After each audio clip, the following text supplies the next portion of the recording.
일단 준비 절차부터 오늘 이전까지 의견서들 제출하신 내용 종합을 해보면 뭐 전부 말씀드리기는 어렵지만 대체적으로 범인 도피 해당 여부, 직권남용 해당 여부, 국가공무원법 위반 해당 여부가 문제됐는데 피고인들은 모든 것을 다 지금 다투고 있고요. 먼저 범인 도피 해당 여부에 관해서는 호주 대사로 임명하는 행위가 도피시키는 것을 직접 목적으로 하는 행위에 해당하는 것이냐라는 논쟁이 있습니다. 거기에 관해서 호주 대사로 임명할 실익이 있느냐, 이 부분 피고인 측에서 또 주장이 나오고 있고요. 특임 대사 임명은 대통령의 고유 권한이라든지,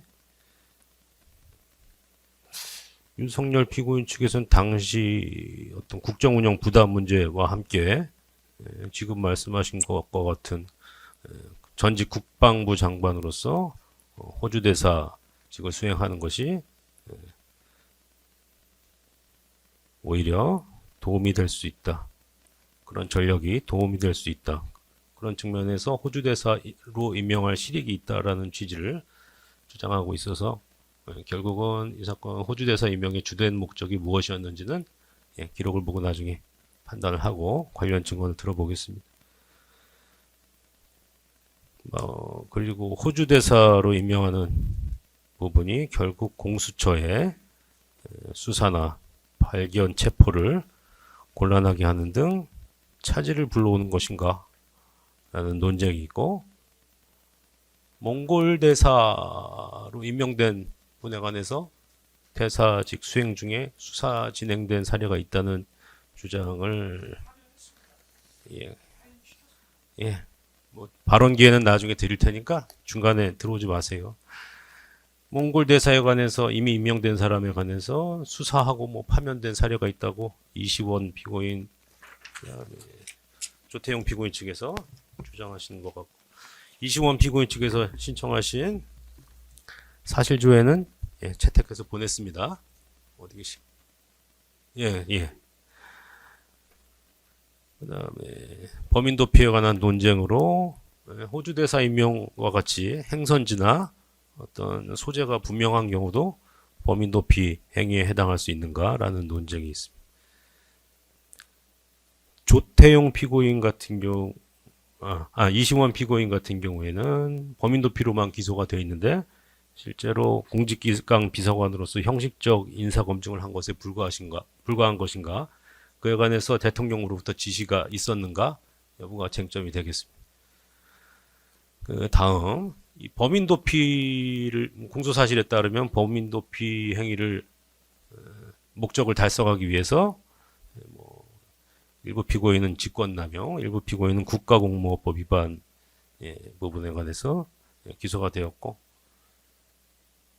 박성재, 심우정 피고인은 각자 지위에서 어떤 고유한 직권남용 행위가 있었다는 취지로 공소를 제기하고 계시고, 주요 골자는 아마 출국금지위원회가 이미 답을 정해놓은 상태에서 형식적으로만 진행된 것이라는 주장을 특검 측에서 하시는 것으로 보입니다.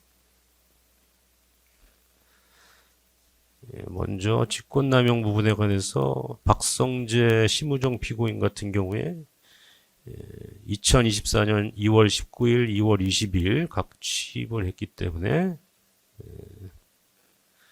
그 이후 출국금지 해제 절차만 관여한 것으로 보이고, 그에 관해서 아마 범인을 도피시킨다는 부분에 관한 인식 여부가 증인신문 등을 통해서 판가름 나야 할 것입니다. 그에 관해서 대통령으로부터 지시를 받은 것인지 여부도 확인해 보겠습니다. 그리고 실제로 출국금지 해제를 함에 있어서 출국금지 심사위원들에 대해서 어떤 압력 행사가 있었던 것으로 볼 수 있을 것인지, 그리고 특검에서 주요하게 주장하시는 바와 같이 출국금지 심사위원회가 실질적으로 직무 본래 수행으로 평가할 수 없을 정도로 형해화된 것인지 한번 살펴봐야 될 것이고, 그 다음에 심우정 피고인 측에서 어제 의견서를 통해서 종전에 특검 의견서를 지금 반박하신 바와 같이 당초 출입국관리법 시행규칙 6조의 6 요건에 따른 해제가 아니고 이의신청에 따른 6조의 5 규정에 따른 해제라는 취지로 주장하고 있습니다. 이 부분은 한번 확인해 보시고 나중에 한번 말씀을 해 주시죠. 예, 6조의 6은 장관이 직권으로 출국 금지를 해제하는 경우에 관한 것이고 6조의 5는 당사자가 이의 신청을 하면 관련 절차를 거쳐서 사유가 있으면은 해제하는 그런 절차로 보입니다. 6조의 5 같은 경우에 오히려 더 개방적으로 규정하고 있는 것으로 보여서 어떻게 보면 재량의 범위가 더 넓다는 말씀을 하시는 것 같아요. 그렇죠. 네? 유지를 할 수 있는 사유가 더 좁아진다? 그런 취지로 주장하시는 건가요? 상당히 개방적이기 때문에, 개방적이고, 여러 사정을 고려해서 판단을 한다는 말씀. 그와 한편 6조의 원칙에 따라서 특별한 사정이 없으면 해제해 줘야 된다는 그런 주장이시죠. 계속 생각해 보겠습니다. 그게 피고인에게 유리한 주장인지는. 예. 결국은 준비 절차에서도 계속 말씀을 드리겠지만 이 출국금지 심사위원회를 통한 출국금지 해제는 뭐 그 자체로만 놓고 아마 판단하는 것은 이 사건의 본질을 좀 벗어나는 것으로 보이고요. 특검 측에서 기소하신 취지가 아마 범인 도피 목적을 달성하기 위한 위원회였다는 그 측면을 고려하지 않을 수 없습니다. 결국 직권남용 부분 판단에 있어서도 범인 도피 목적이나 의사가 있었던 것인지가 주요하게 고려될 수 있을 것으로 보입니다.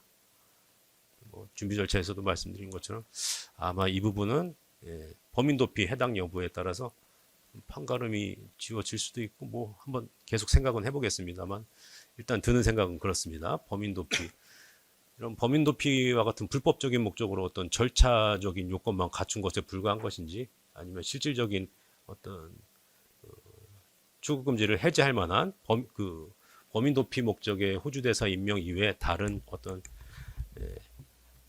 해제 절차에 관한 실체가 있었던 것인지 아마 그 부분으로 판가름 지어져야 하는 것이 아닌가 생각하고 있습니다. 그다음에 국가공무원법 위반 여부 윤석열, 조태용, 장호진 피고인의 경우 문제가 되는데 이것도 아마 마찬가지 차원에서 한번 논해져야 되는 것이 아닌가 일단 생각을 하고 있습니다. 범인 도피 목적이 맞다면 어떤 영향을 주었을 가능성이 있다고 볼 수도 있겠습니다. 실제로 어떤 영향을 주었는지는 증인신문 등을 통해서 확인하겠습니다.